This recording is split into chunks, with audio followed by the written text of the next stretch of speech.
जय जगन्नाथ। साम्बादिक सम्मेलन डाकिनी किंतु ये जो राजनीतिक पदक्षेप नेली निश्चित भाव में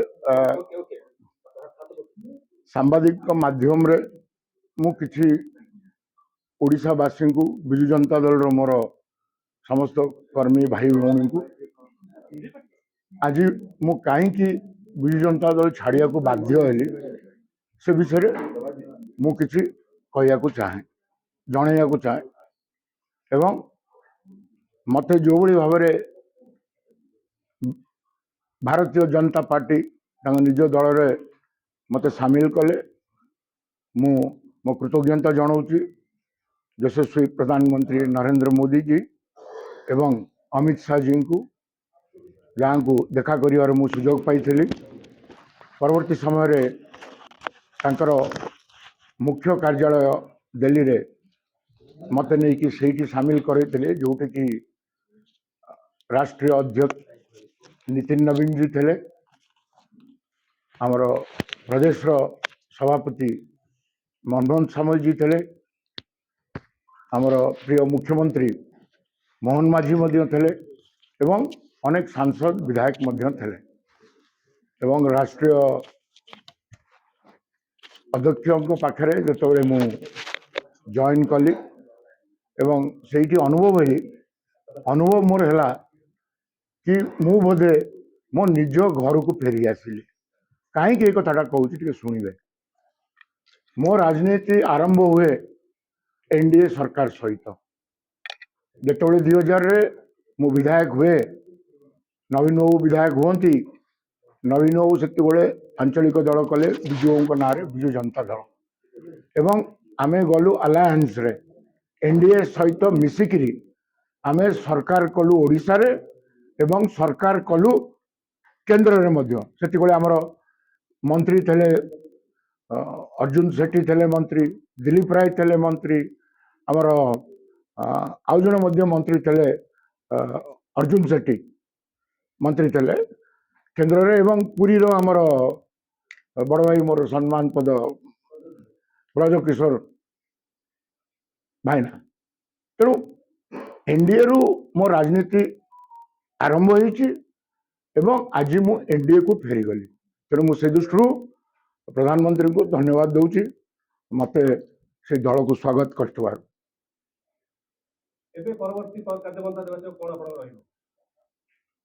बीजेपी जो प्रकार कहा जाए जैसा देश वैसा भेष बीजेपी जहाँ मते निर्देश देवे को कार्यक्रम करी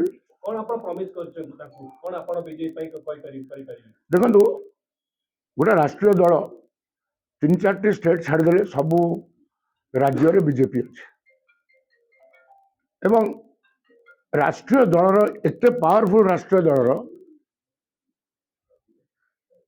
जदि मोर आवश्यक पड़ा ताले मु भावुची निजको धन्य मन करुच्ची आज मते जो सत्सम्मान सहित नेले बीजेपी एटू प्रमाण दूची कि निश्चिंत भाव में होम मिनिस्टर ऑफिस रु किसी गोटे बैकग्राउंड चेक करा जाइतब कि गोटे अनडिवाइडेड कटक लीडर लोकों संगे जो रोथवा लीडर लोकों सुख दुख रोथवा लीडर आमे बीजेपी को आनिबा तेणु या पछरे सही समय रे मु अणनिश्वासी हो जाइए विजु जनता दल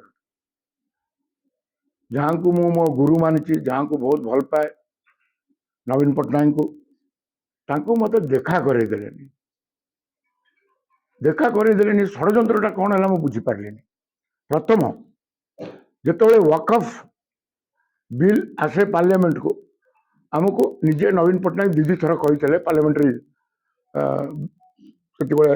बीजेडी सांसदीय दल बैठक रे से कही आम घोर विरोध करूँ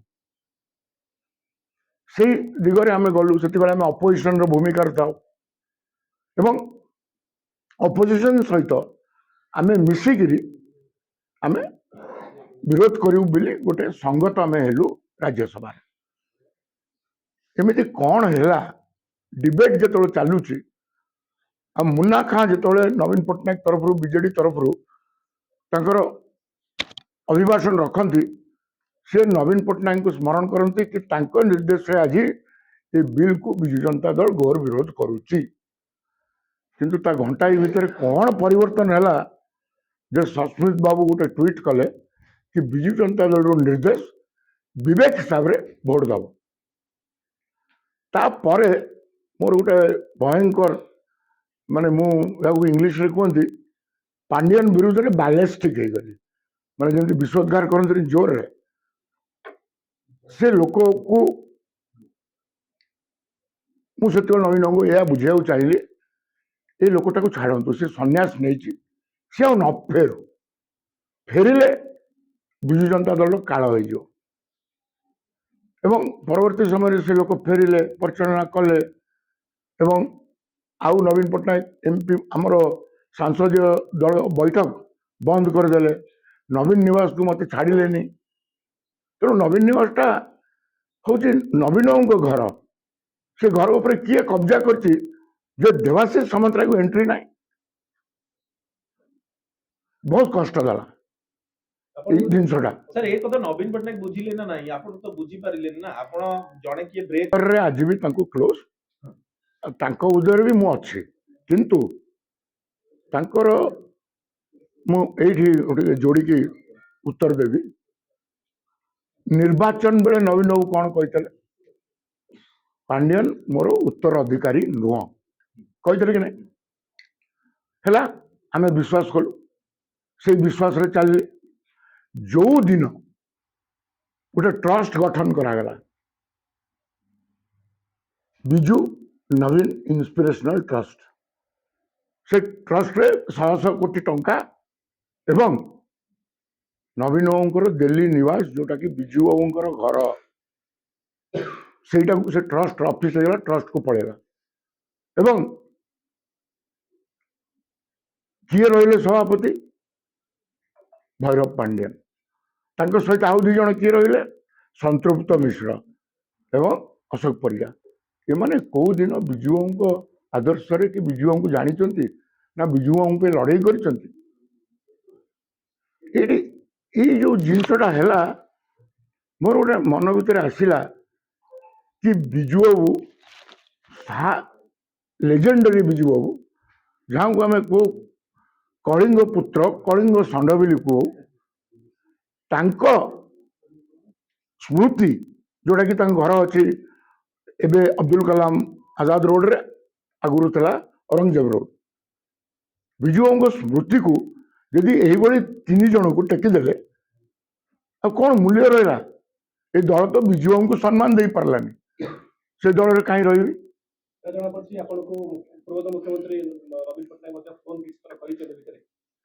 से आम भर कथा से विषय मुझे ना कौन भल पाइबा बहुत अच्छी किंतु से घर जो मोर स्थान ना मत से भैरव पूरे दबनी से भैरव दलटा को भी नहीं गला उत्तराधिकारी हो गले से उत्तराधिकारी हो गले जो दिन ट्रस्ट प्रेसिडेंट है नवीन गोटे मिछ कहते से नुह बोली उत्तराधिकारी मैंने सबकि देदेव बिजू बाबू स्मृतिटा हूँ ओडार संपत्ति ओडार संपत्तिटा जब बाहर राज्य गोटे लोक को देदेवे कौन विश्वास रोर जे पांडियन अंडर रही कम करी देखो गोटे कथा कहूँ विजु जनता दल रे बहुत नेता मो मन रे जहाँ स्थिति उठी मन रे भी से अच्छी विजु जनता दल का माँ बापा ना दल को दल रे गोटे नेता ग्रीवियंस जन गले भी क्या कह कौटी पहुँचो सेटा सान भाई नवीन बाबू को पचार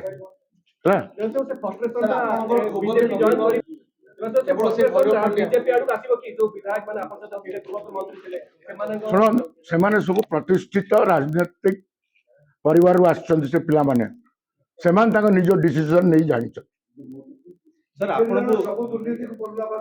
दुर्नीति को बीजेडी बेले दुर्नीति नथला ସାର୍ ଆଗାମୀ ମୁଁ ଏନଡିଏ ରୁ ଜନ୍ମ ଏନଡିଏ ରେ ଥିଲୁ ଦି ଟର୍ମ ନବୀନ ବାବୁ ଆଲାଏନ୍ସ କରିଥିଲେ ଅସୁବିଧା କଣ ହେଲା ମୋହନ ସରକାରକୁ ଆପଣ କେମିତି ଦେଖନ୍ତି କାରଣ ଆପଣ କିଛି ଦିନ ଦେଖନ୍ତୁ, ପୂର୍ବରୁ ବିଷାଦଗାର ସିଏ ହଉଛି ସାଧାରଣ ଲୋକଙ୍କର ମୁଖ୍ୟମନ୍ତ୍ରୀ। କିନ୍ତୁ ବିଲକୁଲ। ସମାଲୋଚନା କରିଥିଲେ କିଛି ଦିନ ପୂର୍ବରୁ ଆପଣ ପାଇଲେ ମୁଁ ତାଙ୍କୁ କେବେ ସମାଲୋଚନା କରିନି। କୋଉଠି କରିଛି ଟିକେ ଦେଖେଇ ଦଉ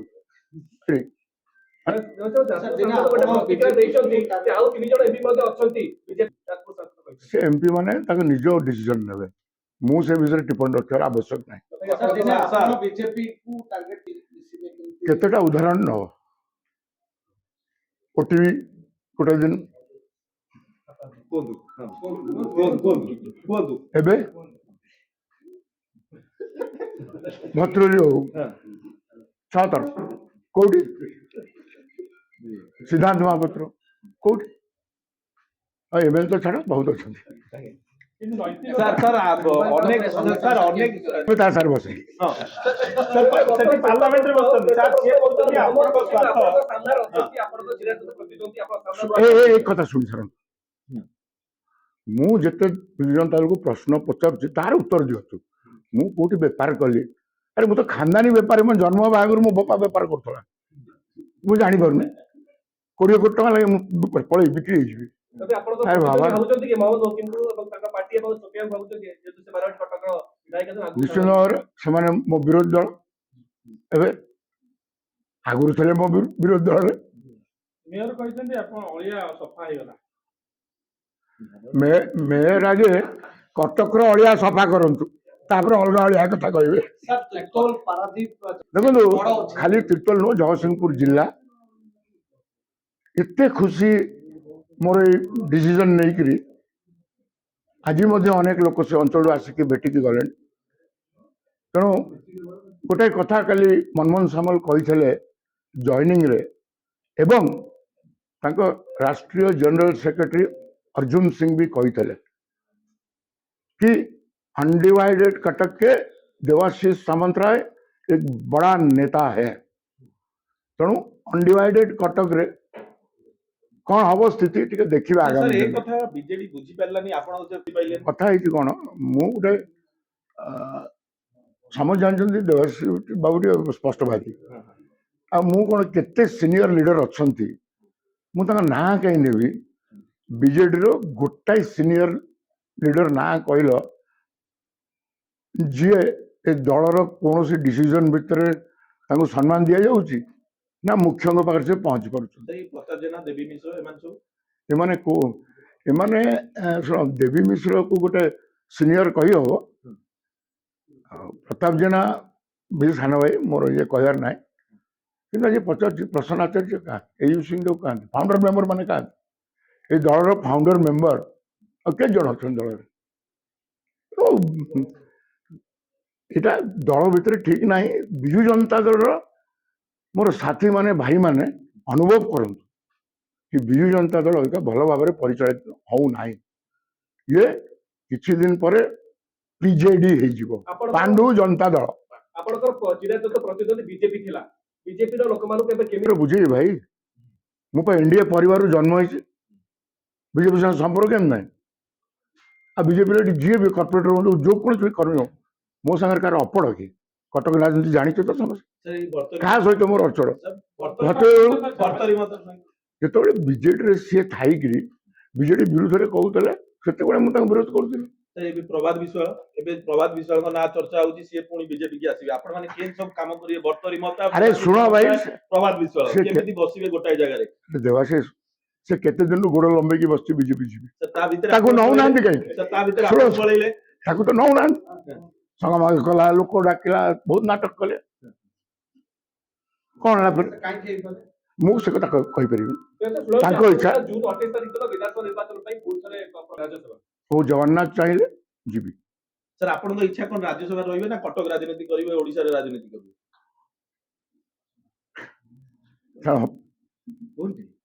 ଓଡିଶାରେ କରିବି, ଓଡିଶାରେ କରିବି। ଆଉ ରାଜ୍ୟସଭା ଇଚ୍ଛା ନାହିଁ? ରାଜ୍ୟସଭା ଗଲେ କଣ ଓଡିଶାରେ କରିପାରିବି? ବିଜେପି ପଳେଇ ଗଲେଣି, ବସୁଛନ୍ତି ସବୁ। ଆଗ ଆସିଲା ବେଳକୁ ଦେଖୁଛ ଲୋକ ସାର୍ କେତେ ସାର୍ ଆଗରୁ କେତେ କର୍ପୋରେଟର ଆପଣଙ୍କ ସହିତ ଅଛନ୍ତି ଏବଂ ନେତା କେବେ ମିଶିବେ ସବୁ ଟିକେ ଜାଣିବାକୁ ମିନିମମ୍ ନା ନେବିନି କିନ୍ତୁ ମୋର 28ଟା କର୍ପୋରେଟରରୁ କମ୍ ସେ କମ୍ 22ଟି ଖଣ୍ଡେ ଆପଣଙ୍କ ସହିତ ସାର୍ ଉପକୂଳ ଓଡିଶାରେ କେତେ ବିଧାୟକ ପୂର୍ବତନ ବିଧାୟକ ସେଇଟା ତାଙ୍କୁ ପଚାର ମୁଁ କହିବାର ନାହିଁ ମୋର ଅନେକ ବାର ଗଣମାଧ୍ୟମରେ ପ୍ରକାଶ ପାଇଛି କି ଆମେ ଗୋଟେ ପୂର୍ବତନ ବିଧାୟକ ଗୋଷ୍ଠୀଙ୍କ ସାଙ୍ଗରେ ବସା ଉଠା ହେଇଛି ତାଙ୍କ ଦୁଃଖ ବି ଜଣେଇଛି ତେଣୁ ଆଜି ପର୍ଯ୍ୟନ୍ତ ତାଙ୍କ ଦୁଃଖକୁ ଆଡ୍ରେସ୍ କରିପାରିଲେନି ତେଣୁ ସିଏ କ'ଣ ନିଷ୍ପତ୍ତି ନେବେ ତାଙ୍କ ପଲିଟିକାଲ କ୍ୟାରିୟର ଦୃଷ୍ଟିରୁ ଏବଂ ତାଙ୍କ କନଷ୍ଟିଟ୍ୟୁଏନ୍ସିକୁ ଦେଖିକିରି ସେ ନିଷ୍ପତ୍ତି ନେବେ ଏବେ ଆପଣଙ୍କର ସିଧାସଳଖ ଫାଇଟ୍ କାହା ସହିତ ହବ ସିଧାସଳଖ ଫାଇଟ୍ କାହା ସହିତ